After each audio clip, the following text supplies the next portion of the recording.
మూడు పార్టీలకు ముగ్గురు మునగాల లెక్క అయిపోయారు. ఆ ముగ్గురు మునగాలు ఎవరు అనుకుంటారు? నేను దాకా చెప్పినా కదా, బీఆర్ఎస్ ను ఇరుకున పెడుతున్న కల్వకుంట్ల కవిత, కాంగ్రెస్ కు సెగరేపుతున్న కోమటిరెడ్డి రాజగోపాల్ రెడ్డి, బీజేపీకి రాజీనామా చేసిన పార్టీ సీనియర్లే టార్గెట్ గా రాజాసింగ్ బాణాలు. ఈ ముగ్గురికి సరే, ముగ్గురు అంతో ఇంతో క్రెడిబిలిటీ ఉన్న నాయకులే, ఉత్తోళ్ళైతే ఏం కాదు. కాబట్టే ఈ చర్చ నడుస్తా ఉంది. రాజాసింగ్ నిజంగా చెప్పాలంటే హిందువులకు ప్రతీకగానే కనిపిస్తాడు, అట్లనే ఉంటాడు.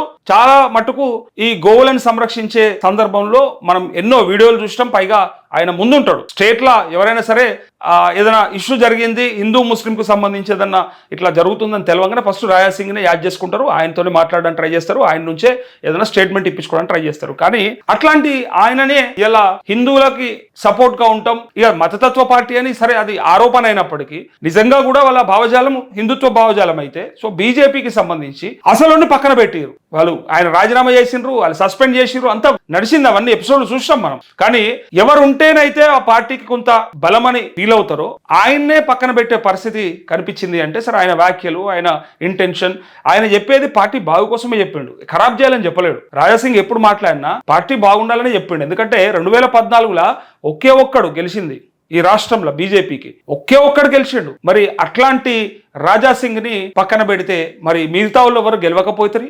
మేము సీనియర్లమి, పార్టీ సిద్ధాంతాల కోసం పనిచేస్తాం, పార్టీ కోసం పనిచేస్తామని చెప్పిన చాలా మంది గెలవలేదు. చాలా మంది ఎవడు గెలవలేదు, గెలిచింది ఒక్కడే.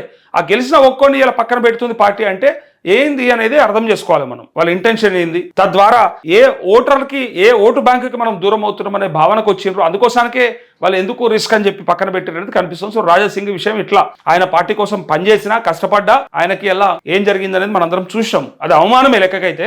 కానీ ఆయన రోజు సీనియర్ల మీద మీరు ఏం చేస్తున్నారు, అసలు ఇట్లాంటి వాళ్ళకి టికెట్లు ఇస్తే ఎట్లా, ఇట్లాంటి వాళ్ళని అధ్యక్షుడిగా పెట్టుకుంటే ఎట్లా అని చెప్పి అంటా ఉన్నారు. సో ఇది రాజాసింగ్ వర్షన్. ఇంకో పక్కన ఇక కల్వకుంట్ల కవిత మనందరికీ తెలుసు, బాపుకు బిడ్డే. ఎందుకంటే చాలా మంది బీఆర్ఎస్ శ్రేణులు అట్లా పిలుచుకుంటారు కాబట్టి చెప్తా ఉన్నా, కేసీఆర్ కి బిడ్డ.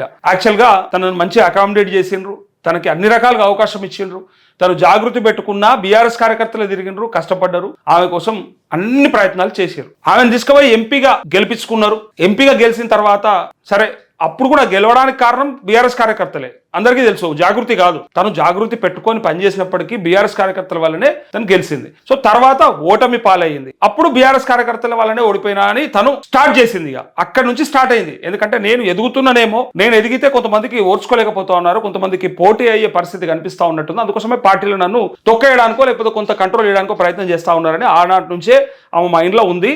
ఇది మనందరికీ తెలుసు. 2019 ధర్మపురి అరవింద్ గెలిచిన నాడే మనందరం అనుకున్నాం. ఆమె నుంచి వచ్చినటువంటి కొన్ని వ్యాఖ్యలల్లో అప్పుడే గుర్తుపట్టినాం, ఏదో ఒకటి నడుస్తూ ఉంది ఇంటర్నల్ గా, అందుకోసమే తను ఓడిపోయింది. అయినప్పటికీ కూడా బిడ్డ కాబట్టి, ప్రేమ ఉంటది కాబట్టి, ఎమ్మెల్సీగా, స్థానిక సంస్థల ఎమ్మెల్సీగా ఉమ్మడి నిజామాబాద్ జిల్లాకు అవకాశం ఇస్తే మళ్ళా గెలిచింది. అది వాళ్ళ ఓట్లే, వాళ్ళకి సంబంధించిన పార్టీ నాయకులు వేసిన ఓట్లే, అందులో గెలిచింది. సో 2 సార్లు అవకాశం ఇచ్చిర్రు, మంచిగానే అకామిడేట్ జరిగింది, అన్ని బ్రహ్మాండంగా ఉన్నాయి. కానీ కేసీఆర్ చుట్టూ దయ్యాలు ఉన్నాయని ఒక లేఖ రాస్తే ఆ లేఖని బయటకు రిలీజ్ చేసారు చూడు, అక్కడ స్టార్ట్ అయింది ఆమెకి. ఆ రోజు నుంచి పంచాయతీ పెట్టుకుంది, ఏదన్నా కానీ కొట్లాడాలి. ఇక ఇప్పుడు ఈమెను చూసి చాలా మంది, మరి ఎవరు వదిలిన బాణం, పక్క రాష్ట్రంలో షర్మిలను కూడా గిట్లనే కొంతమంది ఎంకరేజ్ చేసి మరి తనను బయటకు తెప్పించి ఫైనల్ గా బీజేపీ అని అంటారు అక్కడైతే.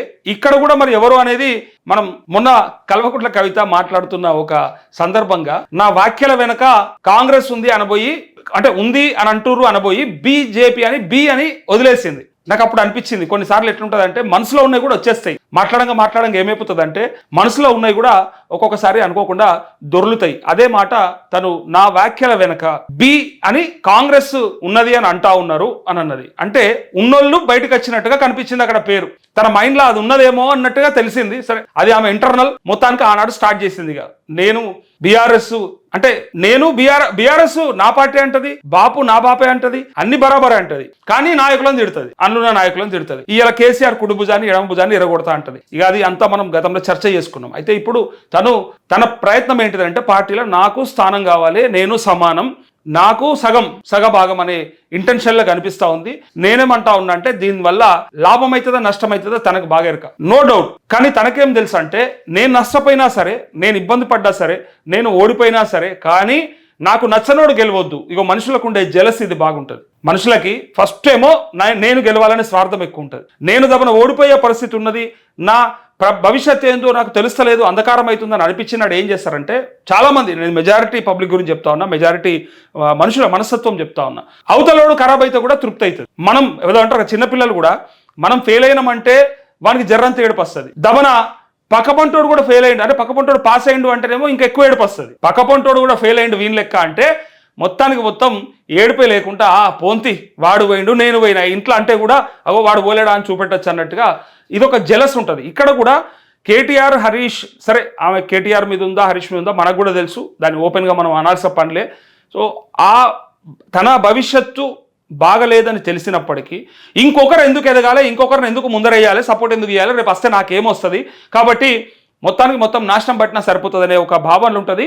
సొంత అన్నా చెల్లెలుగా నేనేమంటా తోడబుట్టిన వాళ్ళకి కూడా ఇవాళ రేపు ఏం పెద్ద సెంటిమెంట్లు లేవు, అంతా ఈ డబ్బు అధికారం పదవుల ముందర ఇంకా దారుణమా ఏవైతే నేను చెప్పినటువంటి ఆ పదం ఉందో ఆ సెంటిమెంట్ అనేది ఆమెడు దూరంలో ఉంటుంది. ఇంకా కనీసం పేదోళ్ళు నయం, ఇంటికాడ ఉన్న కాడికి ఏది ఇస్తే అది తల్లిదండ్రులది పంచుకొని ఎట్లుంటే అట్లా బతికి ఎల్లదీస్తారు. కానీ ఈ డబ్బు అధికారం పదవులు ఉన్న చోట డెఫినెట్గా కీర్తి, మెయిన్గా కీర్తి కోసం, ఇప్పుడు 3 కేల కోసం అన్నట్టు కీర్తి, కాంత, కనకం, ఇది యాక్చువల్గా మొగోళ్ళకు వర్తిస్తుంది. అయినా కూడా ఈ 3 కోసమే తాపత్రయపడతాడు మనిషి. అంటాడు 3 కేస్, కీర్తి, కాంత, కనకం.